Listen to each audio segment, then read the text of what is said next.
ছাত্র জনতার অভ্যুত্থানে আওয়ামী লীগ সরকারের পতনের দিন 5 ঘণ্টা বাথরুমে লুকিয়েছিলেন বলে জানিয়েছেন দলটির সাধারণ সম্পাদক ওবায়দুল কাদের। ভারতীয় গণমাধ্যম দ্য ওয়ালের এক্সিকিউটিভ এডিটর অমল সরকারকে দেয়া এক সাক্ষাৎকারে এ কথা বলেন তিনি। শেখ হাসিনার পতনের পর এই প্রথম কোন গণমাধ্যমে কথা বললেন কাদের। লুকিয়ে থাকার ঘটনা বর্ণনা করে ওবায়দুল কাদের বলেন, এ বিষয়ে দেশে বিদেশে এবং ভারতবর্ষের উত্থান, সে সময় আমি খুবই ভাগ্যবান। সেদিন আমার বেঁচে থাকার কথা ছিল না, মৃত্যু থেকে অনেক কাছে ছিলাম। আমার এই সংসদ এলাকায় আমার নিজের বাসাকে এড়িয়ে পার্শ্ববর্তী আরেকটা বাসায় আশ্রয় নিয়েছিলাম। তখন চারদিক থেকে মিছিল আসছিল। এটা আসলে ছিল প্রধানমন্ত্রীর গণভবন কেন্দ্রিক। আমরা অবাক হলাম যে সংসদ এলাকাতেও ছড়িয়ে পড়ে এবং একটা লুটপাটের লুম্পেন স্টাইলে কতগুলো ঘটনা ঘটে। সেখানে বিভিন্ন ধরনের লোক আসে এবং এদের মধ্যে বেশিরভাগ মনে হয়েছে এটা কোনো রাজনৈতিক অভ্যুত্থান, এটা লুটপাটের অভ্যুত্থান। তিনি বলেন, আমি যে বাসাটায় ছিলাম তারা সে বাসাতে হামলা করে। তারা জানত না যে আমি সেখানে আছি। আমার বাসা তারা লুট করেছে, কিন্তু যে বাসায় আমি গিয়ে আশ্রয় নিয়েছিলাম সেখানে হামলা করবে আমি ভাবতে পারিনি। দেখলাম অনেক লোকজন ঢুকে পড়েছে, তারা ভাঙচুর লুটপাট করতে থাকে। আমি আমার স্ত্রী সহ বাথরুমে লুকিয়েছিলাম। অনেকক্ষণ ছিলাম, প্রায় 5 ঘণ্টা। তারপর একটা পর্যায়ে তারা বাথরুমের ভেতরে কমোড, বেসিন এগুলো লুটপাট করেছে। আমার ওয়াইফ বাথরুমের মুখে দাঁড়িয়ে বারবার সে বলছিল আমি অসুস্থ, এক কথা বলে তাদের ফিরিয়ে দিচ্ছে। একটা পর্যায়ে তারা বাথরুমে যেগুলো আছে সেগুলো লুট করার জন্য জোরপূর্বক প্রবেশের হুমকি দেয়। সে সময় আমার ওয়াইফ জিজ্ঞাসা করলো, কি করব? বললাম, খুলে দাও। তারপর 7-8 জন ছেলে ঢুকলো, খুবই আক্রমণাত্মক দৃষ্টিভঙ্গি। হঠাৎ তারা আমার দিকে তাকিয়ে, নেত্রী চলে গেল, আপনি জাননি কেন? আমি কিছু বলছিলাম। তাদের মধ্যে কি উদয় হলো আমি জানি না। তারা আমাকে বলে, আপনার ছবি তুলব। তারপর ছবি তুলতে শুরু করলো, সেলফি নিচ্ছিল। এই ছাত্রদের অনেকে হয়তো আমাকে চিনত। কি কারণে যে আক্রমণাত্মক মনোভাবটা ছিল সেটা নিমিষেই শীতল হয়ে গেল। তখন ঠান্ডা মেজাজি কথা বলছিল। এদের মধ্যে একজন, একটা গ্রুপ চেয়েছিল আমাকে রাস্তায় সেনাবাহিনীর হাতে তুলে দিতে।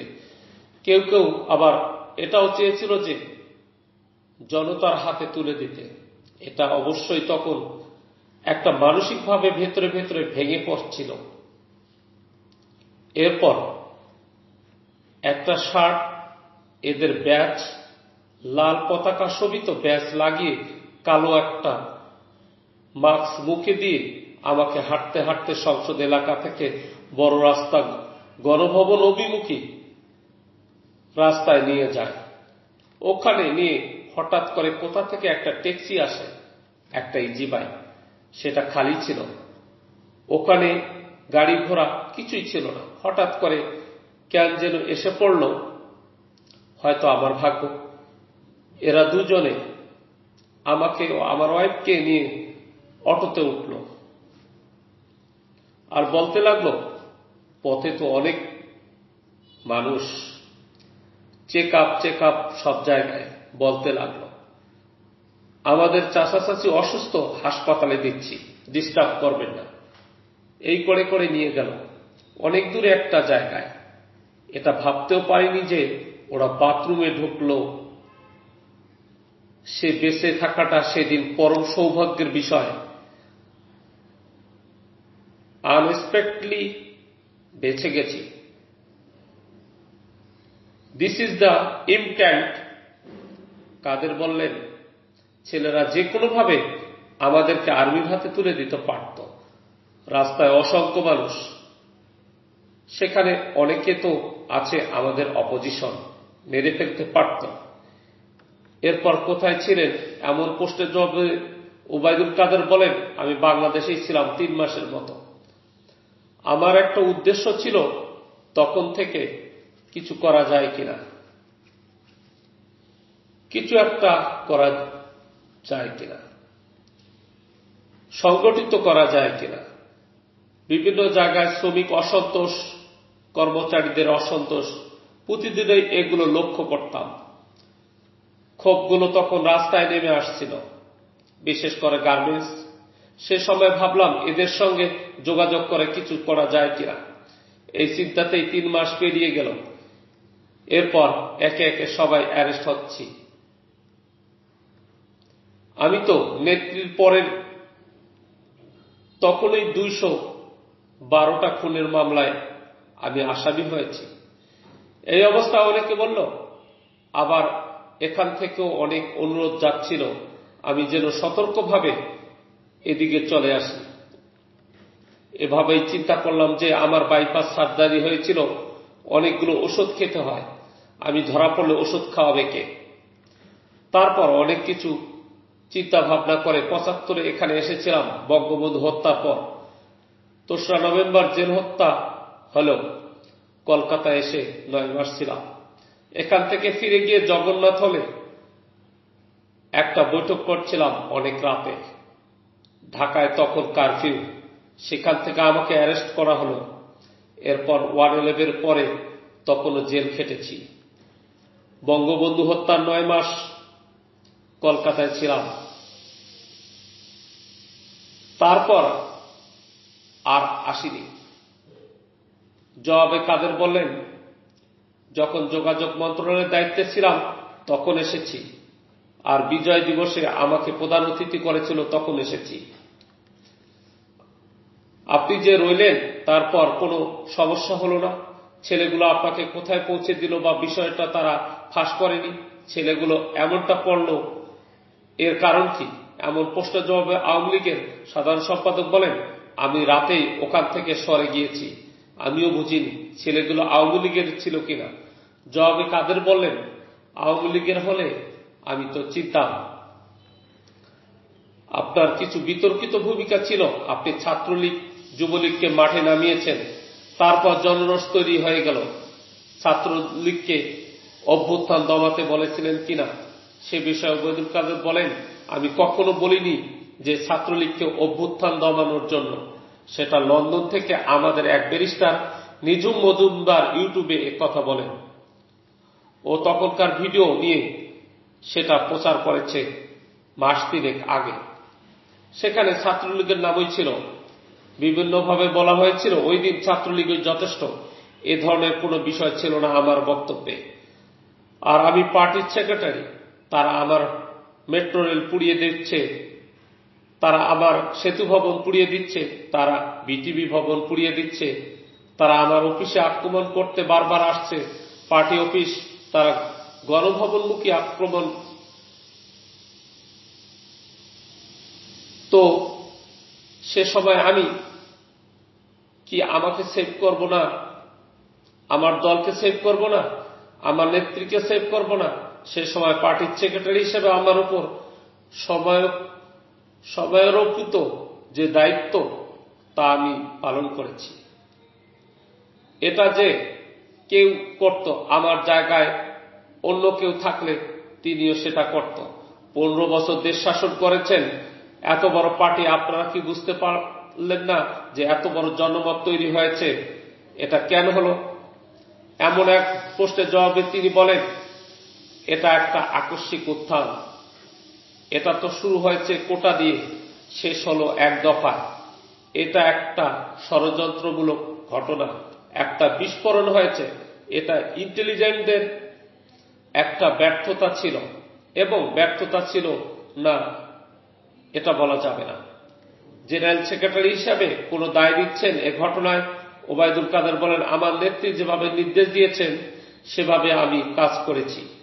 এখন জেনারেল সেক্রেটারি হিসেবে আমার ভুল ত্রুটি থাকতে পারে, মানুষের ভুল হবেই। নিজের ভুল চিহ্নিত করেছেন কিনা এমন প্রশ্নের জবাবে আওয়ামী লীগের সাধারণ সম্পাদক বলেন, ভুল ত্রুটি আমার থাকতে পারে, আমি কাজ করেছি, চাঁদাবাজি করিনি, কমিশন খাইনি, পার্সেন্টেজ নেইনি। আমার মন্ত্রণালয়ে সবাই জানে, বাংলাদেশ আওয়ামী লীগের কমিটি গঠন করতে কমিশন নিয়ে কাউকে পদায়ন করিনি, চাঁদাবাজি করিনি। আমি সেদিক থেকে নিজেকে একদম নির্দোষ বলে সাব্যস্ত করতে পারি। আপনাদের সবাই নির্বাচন, মানবাধিকার হরণ, মানবতা বিরোধী অপরাধ, এ সমস্ত অনেক অভিযোগ এবং অনেক দুর্নীতির বিষয়ে সামনে আসছে। ডেফিনেটলি সব হয়তো সত্য নয়। এত বড় ঘটনার পরও আপনারা কেন ভুল স্বীকার বা দুঃখ প্রকাশ করেননি? এই প্রশ্নের জবাবে তিনি বলেন, দেখুন, আমরা এদেশকে যা কিছু দিয়েছি, যা কিছু করেছেন আমাদের নেত্রী, এটার তুলনা হয় না। এই ডেভেলপমেন্ট বাংলাদেশের কল্পনাই করা যায় না। 15 বছর আগের বাংলাদেশ, 15 বছর পরের বাংলাদেশ, দিন আর রাতের মতো পার্থক্য। যারা দিনের আলোতে রাতে অন্ধকার দেখে, যারা অমাবস্যা দেখে, পূর্ণিমা দেখে, তারা সমালোচনা করবেই। সমালোচনার বিষয়বস্তু আমাদের আছে। সময় হলে দেশের মাটিতে সবকিছুরই মূল্যায়ন হবে। দেশের মাটিতে গিয়েও করব যখন সময় আসে। অনেকেই বলেছেন আপনি দীর্ঘদিন নীরব, বলা হচ্ছে আপনার ভুল ত্রুটির কারণে আপনাকে চুপ থাকতে বলা হয়েছিল, কাইন্ড অফ পানিশমেন্ট আর কি। জবাবে কাদের বলেন, কিছু লোক আছে যারা এসব বলে শান্তি পায়, তাদের এটার একটা সকানুভূতি আছে। আমাকে 3 বার সেক্রেটারি করলো, এটা তো অনেকের পছন্দ হওয়ার তো কথা না। আমাদের মতো পার্টিতেই এ ধরনের প্রতিযোগিতা ছিল, এটা এখনো আছে। আমি যখন হয়েছি তখন ছিল। কাজেই এটা অবাস্তব কোনো কিছু না। এটা আমাদের মতো দেশে মাল্টি পার্টি সিস্টেম। এখানে আওয়ামী লীগের মতো মাল্টি ক্লাস অর্গানাইজেশন, এখানে দলের অভ্যন্তরেও প্রতিযোগিতা, ফলে এ ধরনের কিছু আনপ্লিজেন্ট ঘটনা ঘটতে পারে। আপনাদের নীরবতা তাহলে কারণটা কি ছিল? তাদের বলেন, আমাকে প্রধানমন্ত্রী নিজেই খুঁজেছেন এবং উনি সবচেয়ে বেশি ওরিড ছিলেন আমার অসুস্থতার জন্য। তাদের বলেন, আমি যখন দেশে ছিলাম নেত্রী বললেন, তুমি টোটাল চেক আপ করো, এখন তোমার অন্য কিছু করতে হবে না, পারলে কিছু লেখো, 71 থেকে দেশ নিয়ে লেখো, সাম্প্রতিক ঘটনা প্রবাহ নিয়েও লেখো, তোমার চোখে যা দেখছো এগুলো নিয়ে লেখালেখি করো। কখন কি করতে হবে আমি বলবো। আমি ওনার সঙ্গে কখনো দেখা করার চেষ্টা করিনি। উনি যেখানে আছেন সেখানে আমার হাই সিকিউরিটি রো নেই, সেখানে গিয়ে আমি কেন দেখা করতে চাইব? যখন প্রয়োজন তখন উনি আমাকে ডাকবেন। আমি ভালো করেছি কি মন্দ করেছি তার সবচেয়ে ভরসা হচ্ছেন প্রধানমন্ত্রী শেখ হাসিনা। তিনি সবকিছু জানেন, আমার জীবন, আমাদের কর্মধারা। শুনতে পাচ্ছিলাম আপনার জায়গাতে সাধারণ সম্পাদক কে হবে, এটাই এখন আওয়ামী লীগের শীর্ষ ও মাঝারি স্তরের নেতাদের মধ্যে সবচেয়ে বড় ইঁদুর দৌড়। পরবর্তী জেনারেল সেক্রেটারি উবাইদুল কাদের থাকছেন না, এবার কে হবেন? জবাবে কাদের বলেন, এই কামড়া কামড়ি, এটা অসুস্থ রাজনীতি। এখনো আমরা দেশের বাইরে। যে ক্ষমতা আমরা হারিয়েছি সেটা কখন পাবো তা নিয়ে আমাদের ভাবা দরকার। দলে কে কি হবে দেশে গিয়ে সেটা ঠিক করা দরকার। এখানে বসে আমরা কামড়াকামড়ি করলে তাতে আমাদেরই ক্ষতি। এখন আমাদের সবার লক্ষ্য আমাদের দেশকে আবারও বঙ্গবন্ধুর মুক্তিযুদ্ধের ধারায় নিয়ে যাওয়া। আশাবাদী কিনা যে আপনারা ফিরবেন, শেখ হাসিনা আবার বাংলাদেশের প্রধানমন্ত্রী হবেন? তাদের বললেন, আমরা শতভাগ আশাবাদী। আশাবাদী কেন? এমন প্রশ্নের জবাব দেয় আওয়ামী লীগের সাধারণ সম্পাদক বলেন, আমরা আশাবাদী এই কারণে যে বাংলাদেশের জনগণ, আপনি এখন পাবলিক অপিনিয়ন নেই, সবাই বলবেন, বেশিরভাগ মানুষ বলবেন শেখ হাসিনাই ভালো ছিল। শেখ হাসিনাকে হারিয়ে আমরা অনেক কিছু হারিয়েছি। আমাদের কাছে যেটা সেটা হলো আমাদের আদর্শ, মুক্তিযুদ্ধের আদর্শ। এই জায়গায় আমাদের প্রত্যাবর্তন করতে হবে। ভারত সরকার ছাড়া অন্য কোনো দেশ আওয়ামী লীগের কার্যক্রম নিষিদ্ধ করার সিদ্ধান্ত নিয়ে তেমন কোনো প্রতিক্রিয়া দিল না। আবার আপনারা ক্ষমা প্রার্থনা বা দুঃখ প্রকাশ করছেন না, এ জায়গায় কোনো জেদাজেদি তৈরি হয়েছে বা আওয়ামী লীগ একঘরে হয়ে যাচ্ছে কিনা এমন প্রশ্নের জবাবে ওবায়দুল কাদের বলেন, না, আমরা কারো সঙ্গে জেদাজেদি করব না। ভারত আমাদের দুঃসময়ের বন্ধু। সংকটে আমরা বারবার ভারতের কাছে ছুটে এসেছি। অন্য দেশের সঙ্গে আমাদের কোনো বৈরিতা নেই। আমরা কারো বিরুদ্ধে কোনো বক্তব্য দিচ্ছি না, কারো সমালোচনা করছি না।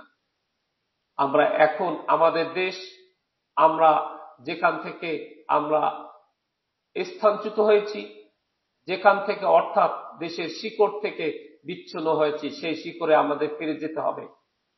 আমরা কারো বিরুদ্ধে নেই, কারো সমালোচনা করিনি। দেশবাসীর কাছে ন্যূনতম ভুল স্বীকারের বিষয়ে তিনি বলেন, ভারতে বসে আমি কেন প্রার্থনা করব, আমি দেশে গিয়ে করব। আমার ভুল হলে, ত্রুটি হলে সেটার জন্য আমাদের নেত্রী আছেন, তিনি দেশবাসীকে বলবেন এখন থেকে কি বলা, এখান থেকে কি বলা ঠিক।